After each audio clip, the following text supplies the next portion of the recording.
Sally, thanks very much. Well, Zeynep Kosereisoglu is practice leader for the Middle East and North Africa and Turkey at the Frontier Strategy Group. Zeynep, nice to see you. Welcome to the programme.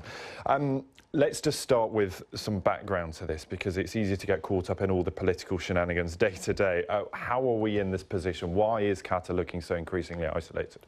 Well, we're here because of lasting long years of tensions between Qatar and its neighbouring countries, including Egypt. We've started to see these problems even back in 1995 when we had an attempted coup against the Qatari regime then.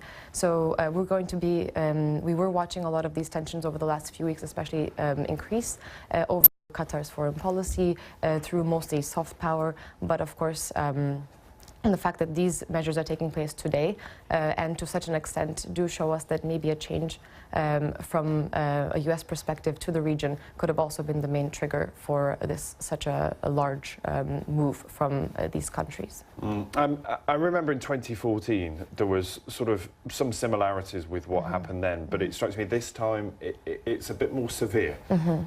I think we've had a lot of talks between these countries over the past few years about Qatar's foreign policy. They've tried to influence Qatar behind back doors, but also kind of out in the open in 2014 as well. But that was more of a short-term spat, but this time we're seeing a really, really unprecedented levels of measures. So very different in terms of the extent and the kind of pressure they will put on the Qatari economy. So what does it mean day to day for the economy and for people living in Qatar? So a few factors are very, very important. The first one is, of course, you've seen already some shortages within the economy. It's a very much dependent, so we're going to see some domestic prices increasing, but also economic activity in the country depends on a lot of imports as well. So we're going to be seeing a halt in a lot of the construction activity in Qatar Airways, as you've mentioned as well. But most importantly, we are going to start to see some pressures on the peg to the dollar.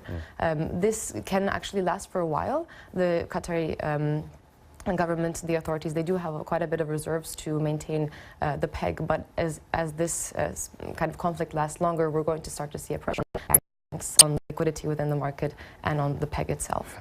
And also, as Sally outlined there, so many investments from Qatar around the world. It's been very active in spreading the natural gas wealth around the world, so it's got a diversified economy. I suppose two questions, how long does this crisis last? I guess no one really knows. But then, what are those ripple effects around the world? So the first is it's going to be very hard for the Qatari authorities now, the Emir now, to prove to these four countries that actually there is going to be a change in policy. What they're asking for is a very big change. So you have to make a very big move to showcase and prove that the foreign policy is going to change, and that's going to be quite difficult from Qatar's perspective. So we might see this actually last a bit longer than what we've seen in 2014, for example. For the ripple effects, Qatar has, you mentioned some of the investments within the world, but also a lot of investments in the region, from Turkey to Egypt. So some of them are in projects that can't be moved out, but the liquid ones that are mostly in stocks, etc., we can actually start to see them being pulled if this lasts much longer.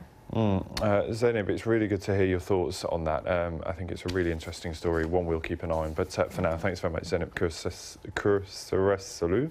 I get it right, yes, from Frontier Strategy Group. Thanks so much for coming.